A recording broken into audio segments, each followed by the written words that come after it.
controversial. Yeah, Honorable Ruto, VAT on petroleum products was indeed controversial. Let me take you back to 2013 when VAT was imposed on this as a condition by IMF. At the time, then Majority Leader Aden Duale said, and I quote, "The 181 members have been convinced by our party leader and our deputy party leader on the rationale of 8% VAT on petroleum products." He went on to say, 181 is a very big number, and we will convince our members from the NASA side. So you, at this point in the year 2015, I believe, when this was passed, were pushing for 8% to be added on VAT.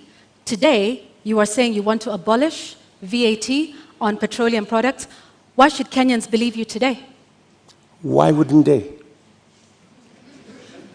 I mean, we live in a dynamic country, and it's only fools who don't change their mind.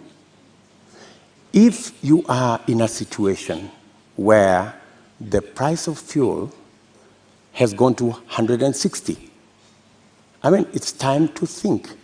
I mean, when this VAT was imposed, then the price of fuel was under 100. Honorable Ruto, when the VAT was imposed, it was at the time a condition by IMF when we were seeking a precautionary facility. Today we find ourselves in the exact same position with a third tranche of an IMF facility, and once again they are calling for the same issue that we are facing with VAT then is the same one we are facing now. And at the point, IMF has in fact said that we do not need to be removing taxes on petroleum products. So with an IMF facility already in place, are you then saying you are going to go back to the IMF and renegotiate the terms of that loan that is already in place regarding IMF VAT on fuel products? What's wrong with negotiating with IMF? I think any reasonable government, looking at the situation where we are, looking at the cost of living, and how many Kenyans are every day sinking below the poverty line, I think it takes a courageous government to sit down with our development partners, and they are fairly reasonable people, and have a discussion. And I think they are, if not 8%, we need to renegotiate on some of the items that are outstanding. And apart from looking at that, there are other instruments that we can deploy. For example, we have the fuel subsidy fund. We need to think about how that fund is being used, how we are deploying it. Are we deploying it correctly? Is it giving us value? And what changes can be made? We need an open and frank conversation with our development partners who support us. And to the best of my knowledge, they are not unreasonable. They are reasonable people, and they can entertain a conversation on negotiating some of the terms that have been offered to us. Honorable Ruto, I think that will take us into our second conversation tonight, and that is on the issue of national debt. And I'd like to pick up just where you left off. You say our partners are open to renegotiation. However, on the matter of renegotiating our debt, Honorable Ruto, you just last week in an interview with the international press said you will not be entertaining discussions around renegotiating our debt. In fact, with respect to your competitor who is not here with us today, when he brought up the issue, you in fact called his statement on that condescending and reckless. Mr. Deputy President, are you tonight changing your position and saying you will renegotiate and seek to restructure our debt? Not at all. I still believe, as I stand here, that it is reckless for anybody to say we cannot pay our debts. I believe that we have what it takes to pay our debts. And mark you, what we were discussing about VAT is very different from negotiating our debts. But it is tied to the IMF facility, which is a loan. is completely different. How so? What we cannot entertain as a country is a position that we cannot pay. We are in a position that we can't service our debt. We cannot, we need to go out there and renegotiate our debt. I think that would send the wrong signal. What I would do on matters to do with debt, we have a plan as Kenya Kwanza on how to manage debt. Number one, we have said we will first slow down, put the brakes on borrowing. Number two, we will put brakes on unbudgeted projects. In fact, that is the biggest source of our problem. Projects that are not within the budget, so that we cannot keep our fiscal deficit at what we have committed, 5% or 5.9%. Number three, we need to raise our revenues. And I have said openly that we have areas that we believe that we can raise our revenue. For example, we collect 52% of all collectible VAT. Just by automation and computerization, we can actually raise 95% of all collectible VAT. That would give us an extra 450 billion Kenya shillings. And added on to that, if you raise that kind of VAT, you can equally raise from corporate tax an additional 200, maybe 150 billion shillings. So there is room to raise additional funding, additional revenue for us to manage our debt without necessarily going to say we're going to negotiate our debt. So I hear you saying that our national debt as it stands today is manageable. Our debt today is a challenge. We need to deal with it. We are not sitting pretty. We are living, if I may say, we are living beyond our means. And that is why I am saying that we should stop this borrowing spree. Let me give you, in our first term, we borrowed 2.2 trillion. From 2017, our handshake brothers have borrowed 4.2 trillion. That's what's the source of concern. And it's not a source of concern to me. It's a source of concern to Kenyans as well. And it's even a source of concern to our development partners. They are beginning to raise issues about our debt. And more so, the trajectory of continued borrowing. So that's why I'm saying our administration will first slow down on borrowing, remove unbudgeted projects, because that's the biggest incentive, and then go back to raising our own revenue. Do you have figures that you are targeting? When you say remove unbudgeted projects, how much are we talking about? When you say slow down on borrowing, from what amount to what amount are you talking about? When you look at our fiscal deficit, all right, there are too many projects that are not that are not budgeted for. For example, the Uhuru Gardens Museum. You don't see it anywhere in government budgets, but it's been built. So these are the kind of projects. Do you know how much? That, for example, we've spent close to 15 billion in that project. In the last financial year, Honorable Deputy President, yes. Do you know how much of unbudgeted projects we spent? Actually, unbudgeted projects are in the region of 100 billion. Unbudgeted projects. And that is what is spiraling our borrowing. And I'm saying that our first, and that's why, if you go today to the website of the Ministry of Finance, you will hardly find any paperwork there. You will hardly find any, because there are too many projects that cannot be accounted for that are being done without a budget line.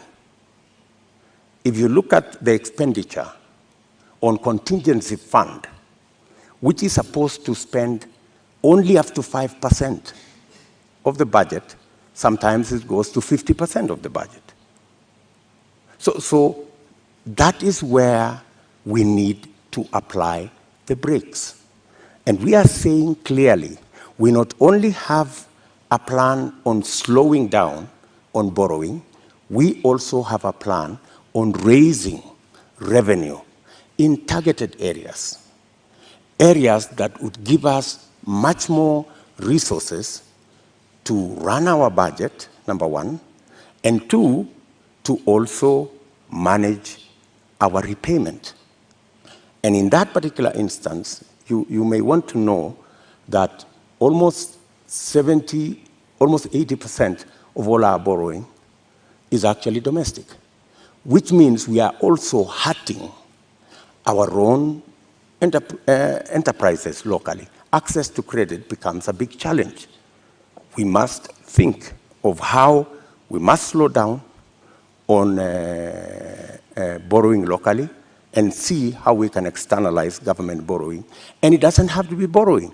Some of the programs, we must get the stock exchange to take up some of the areas of raising revenue. The stock exchange is a wonderful instrument. We saw it when we were selling the shares of Safaricom. Safaricom was looking for 50 billion. They got 250 billion. It tells you there is a lot of money out there. If we used different instruments, how do we use the different instruments of raising capital for long-term investment using the instruments we have, revenue, and using the stock exchange? So these are avenues that are available for us to be able to take our development forward and minimize on borrowing. Honorable Ruto, while we stay on the issue of national debt for a moment, for decades, the Treasury has refused to make public contracts that have been signed with some of our lenders like the Exim Bank of China or the China Development Bank. You've been part of a government that has refused to make this information public. Why? Those contracts and agreements, in accordance with the Constitution, are public documents. And the public have a right to know and to have access to that information. The fact that that information is not being made public is against the Constitution. So, under but yet, the Mr. Kenya Deputy Kwanza President, administration, you have not. This is something that you could do. You are the Deputy President of this republic. Is this not something you could do or make happen? When you are Deputy President, I'm sorry you've not been one, you would understand to what extent you can do things. And let me give you an example. Many people did not see the mettle of Mwai Kibaki until he was president. When he became president, he made a sterling job of being president. All along, everybody thought he was a lackluster performer. I am undertaking to the people of Kenya that given a chance to be president, things will be different in Kenya. So let me ask this just one more time. You are the sitting Deputy President of this. You say this should have happened constitutionally, but it did not. Was this not something that came up in cabinet meetings, that at least we've not seen you protest about this particular matter? Because debt transparency and debt, what we owe and who we are paying is something that taxpayers should know. So if you are saying this is something that should have happened but didn't, why would Kenyans believe you when you say that this is something you will do if elected president? Because I have never been president before. This is the first time I am vying to be president. And this is the first time I will occupy the high office of president. This is when the buck will stop with me. Are you saying, Mr. Deputy President, that in the last 9 years, you have sat in cabinet meetings and expressly said that you would like the contracts details to be released to the public? I will not tell you whatever discussions took place in cabinet, because we are seeking to understand, Your Excellency, because is what role you played in making sure that the government that you serve is actually adhering to the Constitution and several court orders. Whenever it was available for me to take a position, I have always taken a position. And I have taken many positions. Sometimes that did not look very popular, if you may. And I have taken very firm positions in cabinet. And I have taken very firm positions in the public.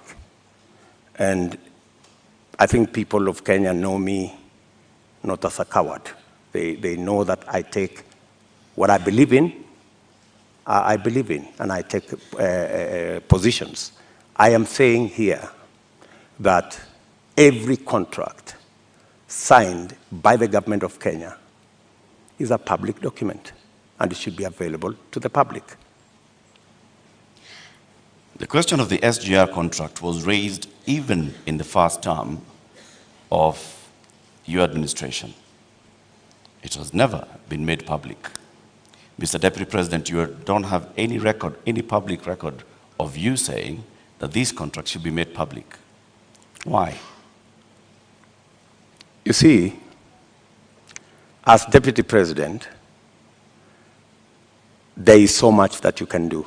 In fact, my role,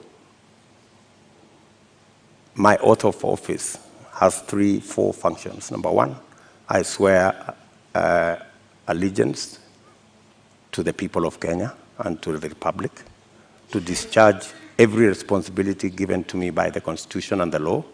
And number 3, to advise whenever required. That's the language of the Constitution. Whenever required, the President on matters that he requires advice. And number 4 is to serve people equally and fairly. So I have discharged that responsibility to the best of my ability. And I have made my position in regard to the contracts very well known to the right officers. It is not a matter I would have wanted to take it in public for purposes of making sure that the government is functional. All right, I have just one last question on this before we move to our next topic of discussion, because you've informed us about, from what I understand, and you can correct me, Honorable Ruto, about the limited sort of powers of the Deputy President. Is that what you're saying in respect to making these contracts public? You said, and I quote, "I can only do so much as a Deputy President." Absolutely. Okay. However, in previous television interviews, you have stated that you and the President remain accountable for everything that has been done for this. So which is it, Mr. Deputy President? Are you responsible for not making these contracts public, because you in the past have said that you and the President remain accountable and should be asked about everything that happens in this country? Precisely, that's why you're asking me, and I have answered you. I have said clearly that to the extent that my duty as Deputy President is concerned, I have discharged my responsibility. I have given advice to my boss on many issues, including that particular issue. So I have given him my advice, enumerating very well that it is the constitutional position that every contract is made public. I have given that advice to the president as is required of me. So, but you know the buck stops with the boss. Honorable Deputy President, let's now move to the next topic of our conversation this evening, and this will be on a matter of national security. You were recently in Elgeyo-Marakwet County, where you promised the people of Kerio Valley that you do everything in your power to secure them. You've also been visiting other parts of this country, Marsabit, Baringo, Samburu, Laikipia, West Pokot. More than 300 people have died in the last 7 months alone in this country, killed by armed bandits. Livelihoods are lost. Children have not gone to school. Children have been killed. Kerio Valley residents have even petitioned the UN Secretary General, saying that their government has failed to provide them with security. In your manifesto, you say that security is a cornerstone of protecting people's livelihoods. Why has the government of Kenya, in which you've served as an assistant minister, as a minister, as a deputy president, been unable to secure the people of these counties? I quite agree with the feeling of many Kenyans. In fact, it's yesterday. It's not even last week. It's yesterday. I was in Elgeyo-Marakwet, and one of the leaders there told us we have buried 114 people in that neighborhood. So it is indeed a live and serious matter. You have seen me in when we came into office in 2016. I called all the leaders from Baringo, Elgeyo-Marakwet, Pokot, Samburu, and we had a serious leaders meeting in my office in Karen. And because of that meeting, for about 3 years, we went round, we mobilized all the governors, and we provided